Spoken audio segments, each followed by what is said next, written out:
I've been working as an insurance agent for over a decade now. It's the kind of job that ties you to a chair and a phone line, keeps your mind occupied with forms, claims, and the quiet hum of office lighting.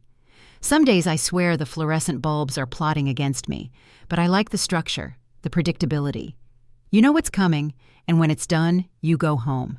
My home is a cozy little place tucked away in the suburbs. It's the house my grandmother left me when she passed. The paint's a little faded. The windows creak when it's windy, and the kitchen still smells faintly of cinnamon and the lavender soap she always used. It's not modern, not sleek like you see in those fancy design shows, but it's mine, and it's filled with memories. Grandma's teacups still sit on the shelf like they're waiting for company. Some days, I swear I hear her humming. My routine? Pretty boring, honestly. Wake up, work, come home, maybe a little gardening if the sun's not too rude, eat, watch some TV, sleep, repeat. Some of my coworkers used to joke that I was married to the job. I used to laugh along, but lately it doesn't feel so funny. Not when the house gets too quiet, not when I walk through the front door and nobody says welcome home. That silence? It creeps in and settles like dust in the corners. Dating? Please. Who's got the time, right? Between back-to-back policy reviews and dealing with clients who think accidental fire includes burning leaves with a flamethrower, I barely have time to wash my hair. But then one night, after finishing a long call about flood coverage with a guy who lives nowhere near water, I sat in my chair and just stared at the wall. The silence felt heavier than usual, and I thought, maybe it's time. Maybe I should give online dating a shot. So I did it. I took a couple of decent pictures, one in front of the house, trying not to look awkward. A few from my trip to Europe last summer, Italy, France, and a quick stop in Amsterdam. I posted a bio that said something like, insurance agent by day, amateur gardener by weekend, lover of sunsets, old houses, and real conversation. I hit submit and waited. Barely 2 minutes had passed when a message popped up. The screen blinked with a new name, Ethan. His profile showed a guy in his late 30s, rugged in a blue-collar way, leaning against a classic red Camaro inside a garage that looked like it had seen decades of grease and elbow work. His smile was crooked but confident, the kind of smile that says, yeah, I can fix your carburetor and your washing machine. His caption read, owner of Xander's Auto Repair. I build things. I fix things. I appreciate honesty and bad jokes. Honestly, right up my alley. I clicked reply. His first message was short, simple. Hey Rachel, I saw you went to Italy. Got any good travel stories? I blinked at the screen, caught off guard by how fast and casual it felt. But I smiled. My fingers flew across the keyboard. If getting lost in Venice and ending up on a private gondola with a 90-year-old accordion player counts, then yes, loads. He responded within seconds. That's my kind of adventure. Did he play That's Amore? We went back and forth for hours that night. Ethan had this way of talking that made me forget I was talking to a stranger. It felt like catching up with someone I'd known years ago but lost touch with. He told me about his shop, how he started it from scratch with his uncle, how his dad left when he was a kid, and how his mom raised him alone. Said he owed everything to her. There was a softness in the way he talked about her, even though he tried to play it cool. Our first date happened the following week. Nothing fancy, just burgers and milkshakes at a local diner. When I arrived, he was already waiting outside, leaning against that same beat-up truck from his pictures. He saw me, waved, and smiled that crooked smile. My heart did a weird little flip. We slid into a booth like we'd done it 100 times. The conversation flowed easy, bouncing from favorite childhood snacks to which car would you be if you had to be one. I said a Mini Cooper. He said I was a Dodge Charger in disguise. I told him he was crazy. He told me he liked that I could talk about anything. I liked the way he listened. The more we saw each other, the easier it became. We fit. Simple as that.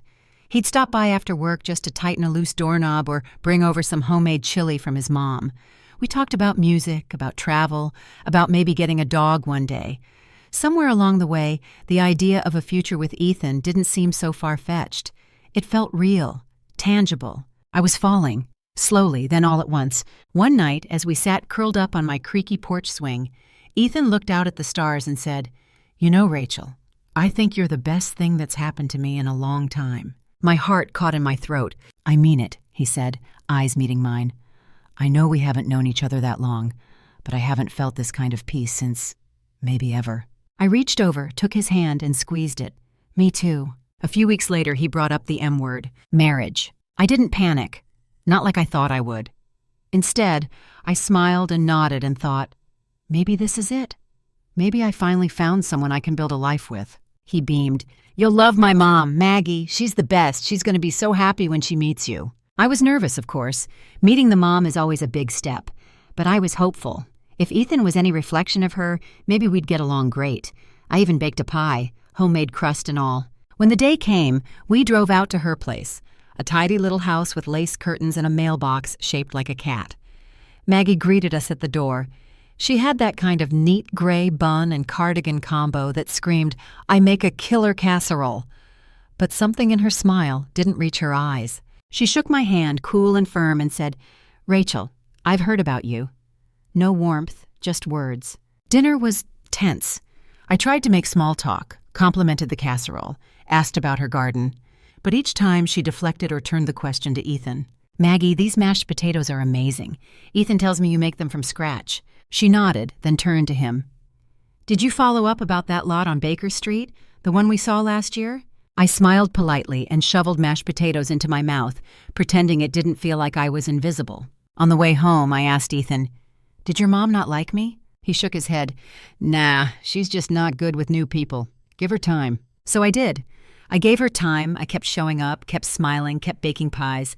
But each visit felt like trying to join a party you weren't invited to. Then one afternoon, as we sat discussing the wedding guest list, Maggie looked at me and said, So, Rachel, the house you live in, it was inherited, right, from your grandmother? I blinked. Yes, that's right. It's been in the family for generations. She nodded slowly. And your finances? You've got things sorted out? Savings? Her tone was calm, but her eyes were sharp, too sharp. I felt my stomach twist. Yes, I've always been careful, I said, trying to stay polite. That's good, very important, especially in a marriage. You want to make sure you're bringing something solid into the union. Her words sat heavy in the air. I wanted to believe she was just being old-fashioned, protective. But something about the way she said it, it didn't sit right. Later that night, curled in bed next to Ethan, I asked him, Did your mom say anything to you? About me? He laughed. Just that you're sweet, a little quiet. I didn't say anything else, just nodded and buried my face in his shoulder. But that seed of doubt had been planted, and it was starting to grow. Ethan and I were knee-deep in wedding plans, and while there were moments that felt like pure magic, picking out music, choosing the cake, talking about our first dance, there were also moments that felt off. Little things. The way Ethan sometimes brushed off my concerns, the way Maggie's smile would flicker just before she spoke. But love has a funny way of blurring the edges. I wanted to believe everything would be okay. Still, I couldn't shake the feeling that something wasn't adding up. One evening, we were curled up on the couch, scrolling through potential venues. Ethan was excited, his fingers tapping rapidly as he scrolled. Okay, hear me out, he said. What about that vineyard we drove past last summer? That place was beautiful, I said. But wasn't it super expensive? He shrugged. We'll figure it out. It's our day. That's when he said it.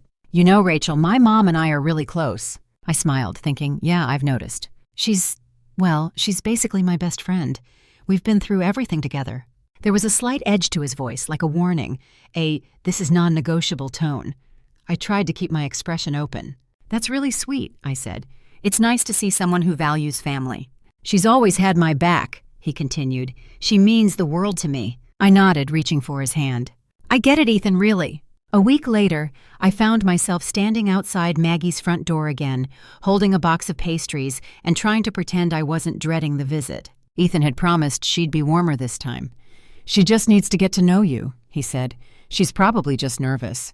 I wasn't so sure. This time, Maggie greeted us with a smile that almost looked real. She even complimented my dress, a basic floral number that I'd picked specifically because I thought she'd approve. You look nice, Rachel, she said. It's good to see you putting in the effort. I wasn't sure if that was a compliment or a dig. Dinner started off better. She asked me a few questions, nothing too personal, and even laughed once or twice at Ethan's jokes. But then, out of nowhere, she pivoted. So, Rachel, she said, setting down her fork, tell me more about your finances. You mentioned you're an insurance agent, right? I blinked. Yes, I've been in the industry for about 12 years. And you live in that house your grandmother left you. Do you own it outright? I hesitated. Yes, I do. She nodded slowly, her lips pursed. "That's very responsible of you. Good foundation for marriage. You wouldn't believe how many people bring nothing to the table." I felt the air leave the room. "I try to be practical," I said, forcing a smile. "Good," she said, "because Ethan deserves someone stable." After dinner, I waited until we were in the car before saying anything. "Is your mom always like that?" Ethan laughed, brushing it off. "She's just protective. Thinks she's being helpful. Don't take it personally." "I don't, but she asked me about my house and my finances like she was conducting an audit. She just wants to make sure I'm marrying someone who's got their life together." I stared out the window, biting my tongue. Something about the way he said someone instead of you rubbed me the wrong way. Weeks passed, and Maggie's questions kept coming, always cloaked in concern, but more pointed than ever. "Do you have a will, dear?" she asked once over coffee. "Not yet. I've been meaning to." You really should, especially if you're bringing property into the marriage." She said it with a sweet smile, as if she were suggesting I try a new soup recipe. I started to feel like she was evaluating me, not as a person, but as an asset. And Ethan? He was blind to it all. "Mom's just old school," he said. "She doesn't mean anything by it." I wanted to scream, "She's not old school, she's controlling!" But I didn't. I kept the peace. Until one night, as we were ticking off names for the wedding guest list, a question slipped out. "Hey, Ethan, how come your dad isn't invited?" His pen paused. "My dad?" He didn't look up. "Yeah. I mean, he's not on any of the lists. You've never talked about him much." Ethan's jaw tensed. "He left us when I was a kid. I'm sorry, I didn't mean—" "He made his choice, Rachel. He's not part of this. Not now." I nodded slowly. "I understand." But I didn't. Not really. And something in his voice told me there was more to the story. The next day, while Ethan was at work, curiosity got the better of me. I used some of my insurance sleuthing skills, don't judge me, and found a contact number for his father, Michael Zander, a mechanic who'd retired somewhere out of state. I sat on the edge of the couch, phone in hand, heart racing as I dialed. "Hello?" His voice was gravelly, cautious. "Hi, Michael, my name's Rachel. I'm Ethan's fiancée." Silence. "I know this is out of the blue, but we're getting married soon. I thought you should know." More silence. Finally he spoke. That's news." There was a pause, then his voice softened. "Listen, I don't want to cause any trouble. Ethan made it clear he doesn't want me in his life." "I understand. I'm not trying to stir things up. I just wanted to reach out." Another pause. "Just be careful," he said finally. "With him and his mother. There's more going on there than you might realize." His words hit like a chill. "What do you mean?" But he'd already hung up. That night, I told Ethan I'd tried to contact his dad. He was furious, said I was meddling, said his dad was a liar who'd walked away when they needed him most. "He's not family," he spat. "You don't know what he's capable of." I dropped it. But deep down I wondered, who exactly was I marrying? The wedding came faster than I expected. One moment I was picking napkin colors. The next I was stepping into my dress. It was a beautiful day, perfect weather, flowers in bloom, friends and family all smiling. But Maggie was everywhere, adjusting Ethan's tie, whispering in his ear, taking charge of the seating chart without asking. When it came time to cut the cake, she literally stepped in front of me.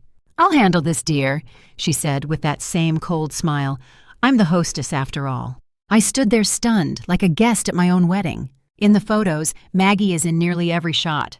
Right between Ethan and me, her hand on his arm, her smile bigger than both of ours. After the honeymoon, things didn't improve. If anything, they got worse. Maggie started dropping by every weekend, then every other day, then she just moved in.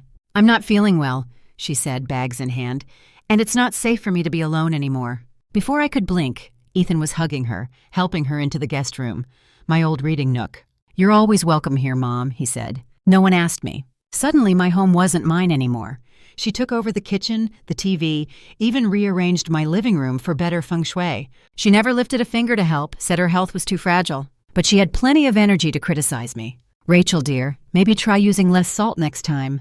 "Rachel, sweetie, your skirt's a bit snug today, isn't it?" "Rachel, darling, Ethan loves his shirts ironed with starch." Every word was a blade wrapped in honey. And Ethan, he didn't see it. "She's just trying to help," he'd say. "Don't be so sensitive." One night, after a particularly snide dinner, I'd had enough. "Maggie," I said, keeping my voice calm, "do you have any idea when you might be feeling well enough to go back home?" The room went dead silent. Ethan's fork hit the plate with a loud clang. "Are you trying to kick my mom out?" he asked, voice rising. "No, Ethan, You think I'd abandon her when she's sick? What's wrong with you?" He stormed off, slammed the door. Maggie sat there, smug as a cat in a sunbeam. "Looks like someone struck a nerve," she said, sipping her tea. I felt my hands trembling. My life was unraveling, and no one seemed to notice. Then things started going missing, or getting ruined. My favorite blouse, bleached and shrunk. My skincare creams, mysteriously watered down. Even my lipstick, the one Ethan bought me for Valentine's, found smashed at the bottom of the trash can. When I confronted Ethan, he brushed it off. "Mom's just getting older. Mistakes happen." "No," I said, "this isn't an accident." He rolled his eyes. "Maybe you're just not taking care of your stuff." I wanted to scream, cry, shake him. Instead, I stood quietly, watching as the man I loved slowly slipped away. The final straw? He booked us a trip. "A weekend in the mountains," he said. "Fresh air, no drama." My heart lifted, finally, a chance to reconnect. Until he added, "I thought it'd be good for you and Mom. You know, to bond." I blinked. "You want me to go hiking with your mother?" "She's excited," he said. I stared at him, stunned. "You want me alone in the wilderness with the woman who's been sabotaging my life?" His expression hardened. "If you cared about this family, you'd make the effort." I wanted to scream, "What family?" But instead I nodded. "Sure," I whispered. "Let's go." Because at that point, I didn't know what else to do. The morning of the hike arrived with a chill in the air. Ethan loaded Maggie's bag into the back of his truck like it was any other weekend getaway. The sky was a soft gray, clouds rolling lazily above us, casting long shadows across the winding mountain roads. "You sure you'll be okay?"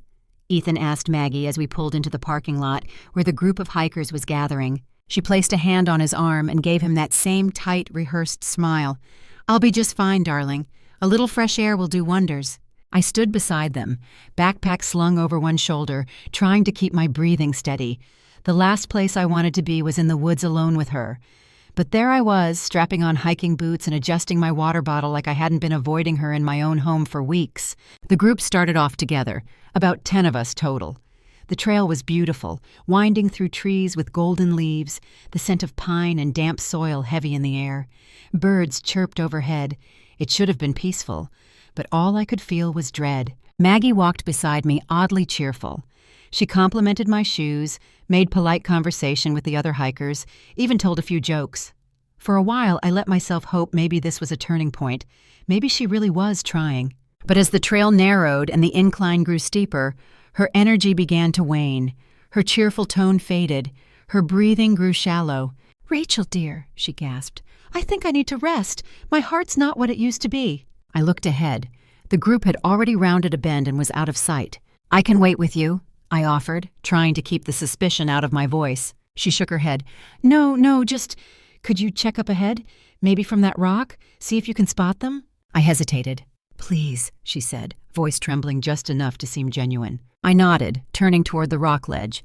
It wasn't too high, but just steep enough that I had to use my hands for balance. As I climbed, I heard her footsteps behind me. Then, a sharp, sudden shove. I gasped, arms flailing for balance, but it was too late. The world spun. The sky flipped upside down. Then blackness. I don't know how long I was out.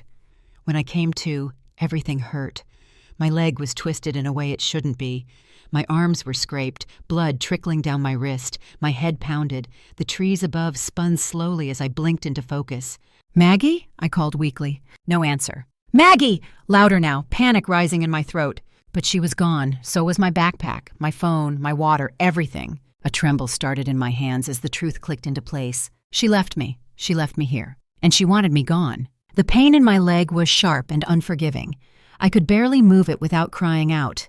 But I had to try. I had to get somewhere, anywhere, before nightfall. Using a thick branch as a crutch, I dragged myself toward the trail. Every step felt like fire, but I kept going, teeth clenched, the adrenaline barely masking the agony. Dusk settled fast. The forest grew colder, darker. Every rustle sent shivers down my spine. I found a flat rock and hauled myself onto it, curling up as best I could against the cold. I didn't sleep much. Between the pain and the fear, my mind raced all night.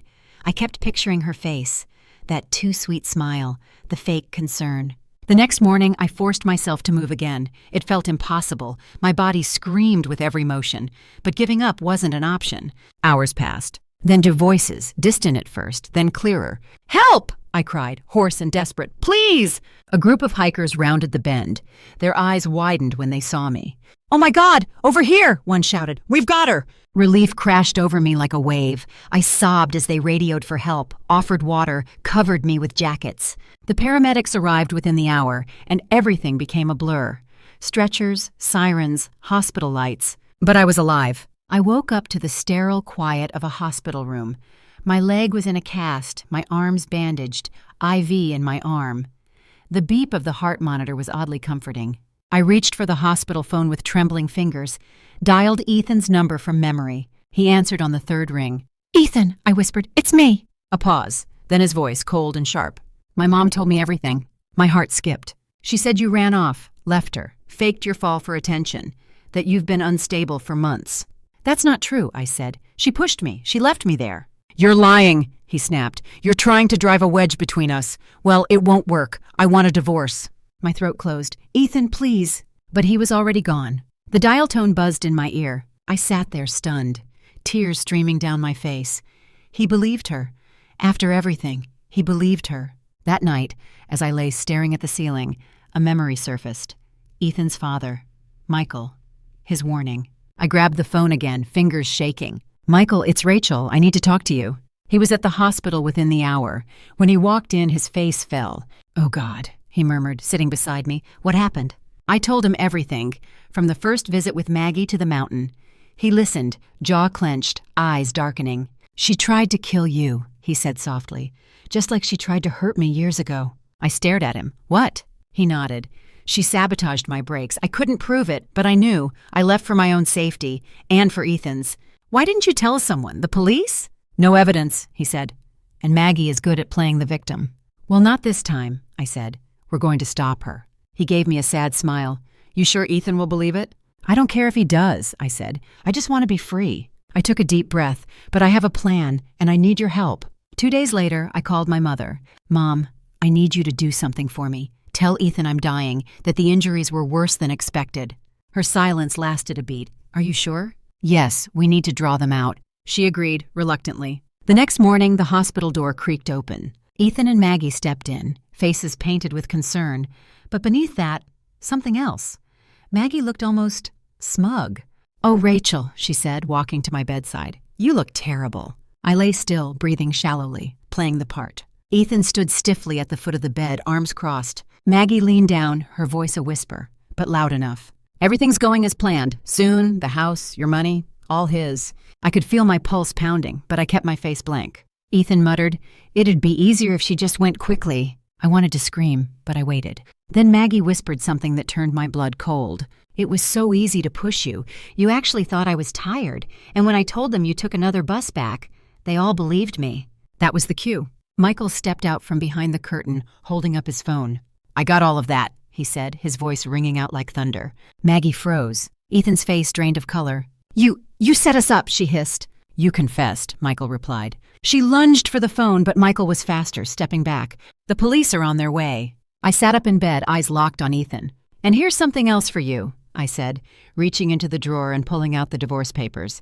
"Sign them." His hands trembled as he took them. "You'll pay for everything," I said. Ethan turned to Michael, voice cracking. "Dad, please, don't let them lock me up. You'll have no one." Michael shook his head. "You're wrong." He looked at me, then back at Ethan. "Rachel's pregnant, and I'm going to make sure she and the baby are safe. You're not my responsibility anymore." Silence. Then the door opened again. 2 officers entered. "We need to ask you both to come with us," one of them said. Maggie's mouth twisted. "You'll regret this!" But she was already being cuffed. Ethan didn't resist. He just hung his head. As they were led away, I finally breathed. Really breathed. The trial was swift. The recording was airtight. Maggie and Ethan were both sentenced. The house, my house, became mine again, quiet, peaceful. Michael helped with everything. He was there when I needed groceries, when I couldn't sleep, when I went to doctor's appointments, and when my son was born, he was the first to hold him. "He's perfect," he whispered. "He's going to have a good life."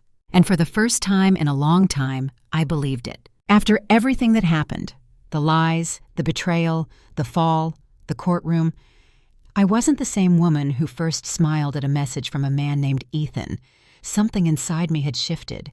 Maybe it was the hospital lights, the edge of death, or the realization that love, no matter how warm it starts, can turn cold when wrapped in control and obsession. But I wasn't broken.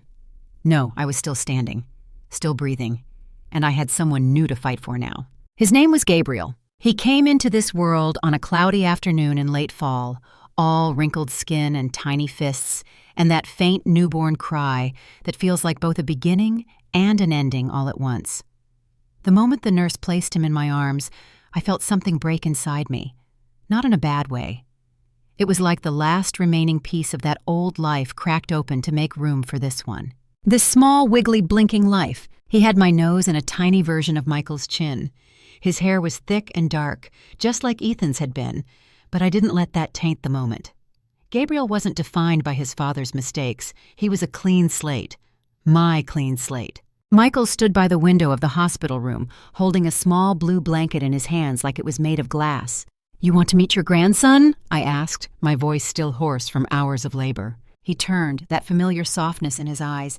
"You sure?" I nodded, and he came over, cradled Gabriel like he'd been waiting to do it his whole life. "I didn't do right by Ethan," he said after a long silence. "I left. I thought it would keep him safe, but maybe I just gave Maggie more control." "You're doing right by this one," I said, "but that's what matters." He smiled. "Then I'm not going anywhere." And he didn't. We moved slowly after that, not in fear, but in intention. I turned the guest room back into a nursery. Soft yellows and greens, a mobile of stars that gently swayed above Gabriel's crib. The house, which once echoed with loneliness, now hummed with lullabies and the quiet creaks of 3 a.m. feedings. There were nights when the memories crept in.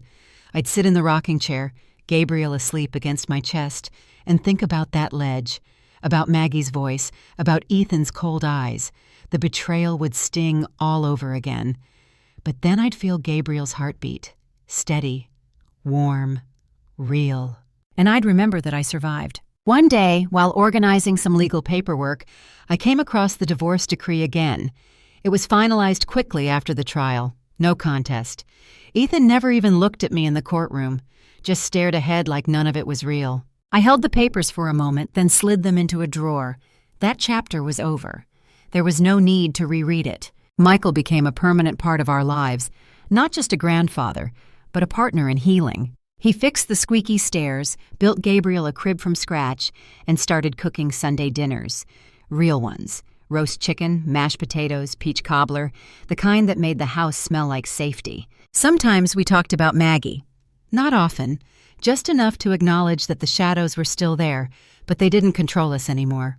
"She's up for parole in 15 years, he said one evening. I nodded. "Let's not worry about that until we have to." He smiled. "Agreed." Then he looked over at Gabriel, who was babbling in his playpen, gnawing on a plastic giraffe. "You think he'll ever know?" I thought for a moment. "One day, but not now. Right now, all he needs to know is that he's loved." Michael nodded, and that was the end of it. The seasons changed. Winter came with quiet snowfalls and Gabriel's first Christmas. Spring followed, with muddy boots and tulips blooming out front. He took his first steps in the kitchen, hands raised like a tiny drunk sailor, and I cried for 10 minutes straight. Happy tears, the kind I never thought I'd feel again. I started going back to work, slowly. A few clients here and there, mostly remote. The agency understood, and honestly, I think they were just happy to have me back. I was still sharp, still efficient, but I wasn't the same Rachel. I had less patience for nonsense, more appreciation for boundaries. One afternoon, while sorting through old files, I found a photo of Ethan and me from the early days. We were sitting on my porch swing, arms tangled, smiles wide. I stared at it for a while. Then I tore it in half, and then into quarters. And finally, I tossed it in the trash. That wasn't love, that was a mask, a lesson, a chapter that ended. I started writing in a journal, just little bits here and there, thoughts I didn't want to forget, moments with Gabriel, dreams I didn't even know I had. One entry read, "Healing is strange. It doesn't ask for permission. It just creeps in between laundry loads and lullabies." Another, "Today, Gabriel laughed so hard at the sound of Velcro that he fell over. It was the best part of my week." And another, "I didn't think I'd get here, but I'm here, still scared sometimes, but standing." I even joined a local support group for women who'd survived abuse, manipulation, trauma. We met once a week in the back room of a library. No one had the same story, but we all spoke the same language: pain, rebuilding, reclaiming. There was a woman named Janice, whose husband had drained their bank account and left her with 2 kids. A younger girl named Mia, who'd escaped a cult-like relationship with only a backpack and a bus ticket. And me, the insurance agent who got pushed off a cliff by her mother-in-law. We laughed sometimes, cried more often, and healed piece by piece together. One evening, after group, I came home to find Michael in the backyard with Gabriel. They were sitting under the big oak tree, surrounded by toy trucks and wildflowers. Gabriel saw me and toddled over, arms outstretched. "Mama!" My heart swelled. Michael stood up slowly, brushing dirt off his knees. He helped me plant a sunflower. "He mostly ate dirt, didn't he?" He grinned, a little of both. I looked around, the fading light, the hum of crickets, the smell of cut grass, and realized this was the life I'd always wanted, not flashy, not perfect, but real. Safe. Whole. A few months later, I received a letter in the mail. The return address was from the correctional facility. It was from Ethan. I sat at the kitchen table, staring at the envelope for a long time. My hands didn't tremble. My heart didn't race. I was just curious. I opened it. "Rachel, I don't know what I expected by writing this. Maybe nothing. Maybe just a chance to say something I couldn't say before. I was wrong about everything. I believed my mother over you. I let her twist me into something I don't recognize anymore. I think deep down, I always knew what she was, but it was easier to stay blind than to face it. And when you tried to show me the truth, I turned on you. For that, I'm sorry. You didn't deserve any of this. I heard about the baby. I hope he's healthy and happy. I won't ask to be in his life. I know I've forfeited that right. I needed you to know that I see it now. And I hope one day you find someone who deserves the kind of love you give. Take care. Ethan." I read it once, then again. Then I folded it neatly, placed it in a drawer I rarely opened, and moved on with my day. Some things don't need a response. A year passed, then 2. Gabriel grew into a wild, sweet boy with scraped knees and a curiosity that rivaled any scientist. He asked questions about everything: why clouds move, why birds chirp, why I always kiss his forehead twice before bed. I told him, because once is for now and the other's for always. He'd smile, satisfied. Michael started teaching him how to build birdhouses. They'd spend hours in the garage, Gabriel handing him tools and naming every bird that flew by. The house was full of laughter again, full of warmth, full of life. And one evening, as I stood at the stove stirring spaghetti, Gabriel came running in, barefoot and beaming. "Mama, Grandpa said I'm getting strong like him." I turned, wiped sauce off my hand, and knelt to his level. "You're stronger than both of us," I said. "You're made of steel and sunshine." He giggled. "That's silly." "But true," I whispered. He ran back out, and I stood there for a moment, breathing in the smell of tomato and basil and joy. Later that night, I sat on the porch swing, the same one Ethan once occupied, with Gabriel asleep upstairs and the stars blinking above me. Michael joined me, a mug of tea in his hand. "You good?" he asked. "Yeah," I said softly. "I think I am." He looked at me. "You're not the same woman I met in that hospital room." "No," I agreed. She didn't know her own strength. "And now?" "Now she does." We sat in silence, the wind rustling the trees. And in that moment, I knew something I hadn't been sure of before. I wasn't just surviving anymore. I was living, really living, and I wasn't alone. Not anymore.